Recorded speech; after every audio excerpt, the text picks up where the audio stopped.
क्या आप एक नर्सिंग स्टूडेंट हैं या आप किसी हॉस्पिटल में नर्सिंग ऑफिसर की पोस्ट पर काम कर रहे हैं और अपने नर्सिंग स्किल्स को इम्प्रूव करना चाहते हैं? क्या आप नर्सिंग फील्ड में गवर्नमेंट जॉब के लिए प्रिपेयर कर रहे हैं? क्या आप जानना चाहते हैं किसी भी नर्सिंग प्रोसीजर का स्टेप बाय स्टेप ऑर्डर क्या है? क्या आप जानना चाहते हैं कि क्रिटिकल केयर यूनिट या आईसीयूज़ में किसी भी नर्सिंग प्रोसीजर को परफॉर्म करने का स्टेप बाय स्टेप सही ऑर्डर क्या है? अगर आप ये सभी नॉलेज गेन करना चाहते हैं तो ये वीडियो आपके लिए है। हेलो फ्रेंड्स, मेरा नाम है आशीष सिंह और मैं स्वागत करता हूं आपका हमारे यूट्यूब चैनल हॉस्पिटल नौकरी पर। फ्रेंड्स, एक पेशेंट की फास्ट और हेल्दी रिकवरी के लिए उसको प्रोवाइड की जा रही नर्सिंग केयर का बहुत इंपॉर्टेंट रोल है। इसके लिए ज़रूरी है कि हर एक नर्सिंग स्टूडेंट और हर एक नर्सिंग प्रोफेशनल को सभी नर्सिंग प्रोसीजर्स की कंप्लीट नॉलेज होनी चाहिए और उन्हें परफॉर्म करने के लिए हाईली स्किल्ड होना चाहिए। आज के वीडियो में मैं आशीष सिंह आपसे बात करूंगा ओरल हाइजीन के बारे में। इस वीडियो में मैं आपको बताऊंगा कि ओरल हाइजीन क्या होता है, इसका यूज़ क्या है, आईसीयू में जहां अनकॉन्शियस पेशेंट होते हैं उनमें ओरल केयर कैसे किया जाता है। इसके अलावा मैं आपको बताऊंगा कि ओरल केयर देते समय हमें किन किन बातों को ध्यान में रखना चाहिए और किन किन बातों को अवॉइड करना चाहिए। तो फ्रेंड्स, इस वीडियो के साथ लास्ट तक बने रहिए क्योंकि इससे आपकी नॉलेज में डेफिनेटली बहुत इम्प्रूवमेंट होने वाला है। लेकिन इससे पहले आप हमारे YouTube चैनल हॉस्पिटल नौकरी को ज़रूर सब्सक्राइब कर लीजिए और साथ ही बेल आइकन को भी प्रेस कर दीजिए। और आइए फ्रेंड्स, अब शुरू करते हैं आज का प्रोसीजर ओरल हाइजीन एक छोटे से इंट्रोडक्शन के साथ। फ्रेंड्स, ओरल हाइजीन पेशेंट के पर्सनल हाइजीन का एक बहुत ही अहम हिस्सा है, इसलिए पेशेंट को प्रोवाइड की जा रही नर्सिंग केयर में इसकी बहुत ज़्यादा इम्पॉर्टेंस है। ओरल हाइजीन एक ऐसी प्रैक्टिस है जिससे मुंह और दांतों को साफ रखा जाता है। ओरल हाइजीन मेंटेन करने से डेंटल कैविटी, जिंजिवाइटिस और बैड ब्रेथ जैसी समस्याओं को रोका जा सकता है। आइए अब देख लेते हैं कि नर्सिंग में ओरल हाइजीन की क्या इम्पॉर्टेंस है। पेशेंट का ओरल हाइजीन मेंटेन करना मोस्ट बेसिक नर्सिंग एक्टिविटी में से एक है। मुंह और दांतों को साफ रखने से पेशेंट की ओरल हेल्थ की रक्षा होती है और इससे किसी भी तरह के ओरल इन्फेक्शन को रोककर पेशेंट के जल्दी ठीक होने में मदद मिलती है। फ्रेंड्स, यदि पेशेंट अनकॉन्शियस होता है तो उसे कई बार ओरल केयर देने की ज़रूरत पड़ती है।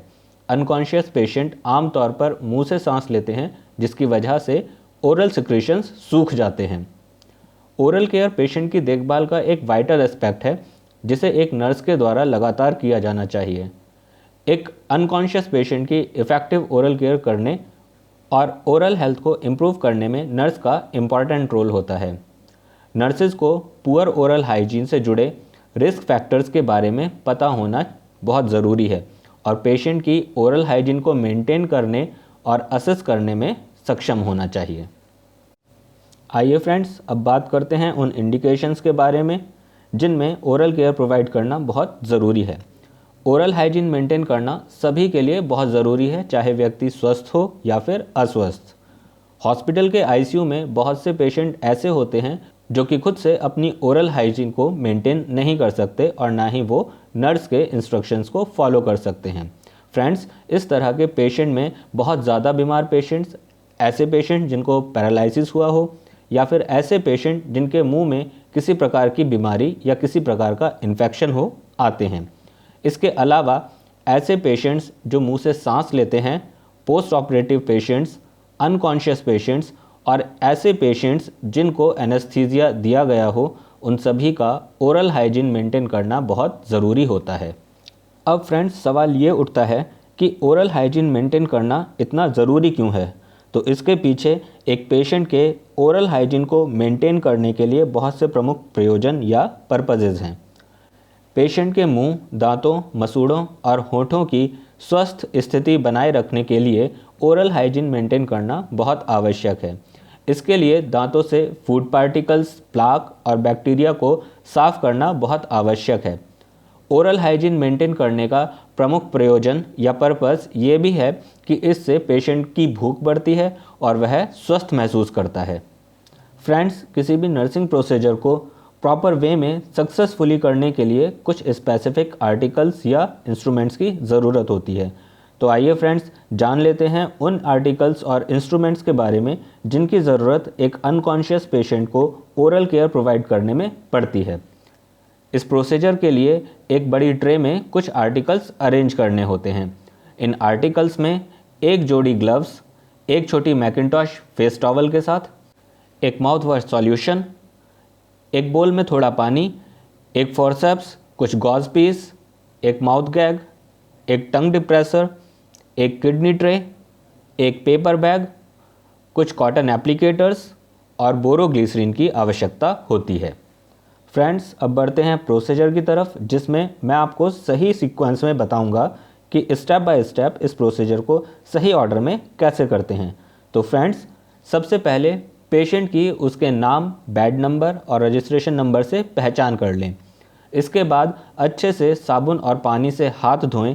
फिर पेशेंट को स्क्रीन करके उसे आराम से साइड लाइंग पोजीशन में लेटाएं और बेड के हेड एंड को थोड़ा ऊपर करें। अब सभी आर्टिकल्स को पेशेंट के बेड के पास ले जाएं और एक बार फिर से अपने हाथों को एंटीसेप्टिक साबुन और पानी से अच्छे से धोएं। बेड लिनन को भीगने से बचाने के लिए पेशेंट के सर के नीचे मैकिन्टॉश बिछाएं और पेशेंट के गले में फेस टॉवल फिक्स करके पेशेंट के मुंह के पास किडनी ट्रे को रख दें। अब पेशेंट के मुंह में सुरक्षित तरह से माउथ गैग को रखें और फोर्सेप्स की टिप के चारों तरफ गॉज पीस को अच्छे से लपेट लें। अब फोर्सेप्स पर लपेटे हुए गॉज पीस को माउथ वॉश सॉल्यूशन में भिगोकर अच्छे से निचोड़ लें और टंग डिप्रेसर से जीभ को पकड़ें। अब माउथ वॉश से भीगे हुए गॉज पीस से प्रत्येक दांत को धीरे धीरे साफ करें और दांतों के किनारों को धीरे धीरे साफ करने का ध्यान रखें।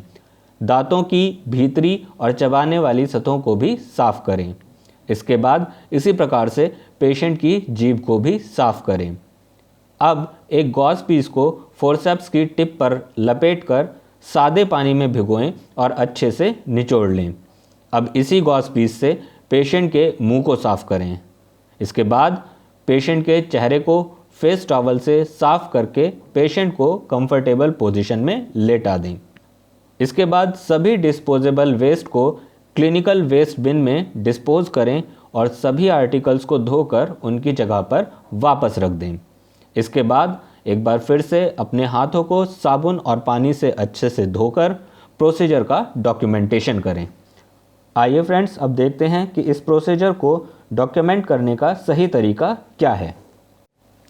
इसके लिए आप अपना नाम, जॉब रोल और आईडी नंबर की डिटेल्स फिल करें।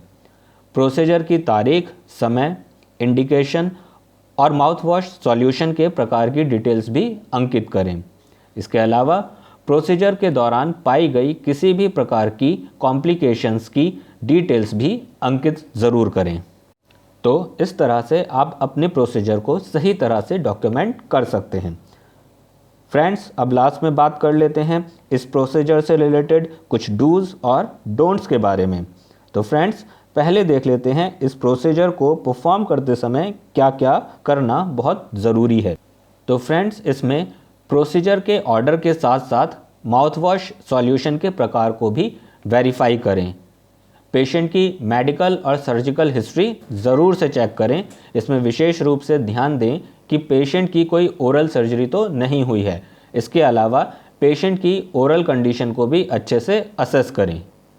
प्रोसीजर शुरू करने से पहले अपने हाथों को अच्छे से एंटीसेप्टिक साबुन और पानी से धोएं।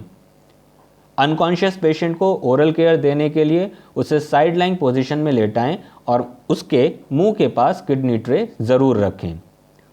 माउथ गैग और टंग डिप्रेसर का प्रयोग सावधानी से करें और पेशेंट के मुंह को ड्राइनेस से बचाने के लिए प्रोसीजर के अंत में पेशेंट के मुंह में बोरोग्लिसरीन ज़रूर लगाएं।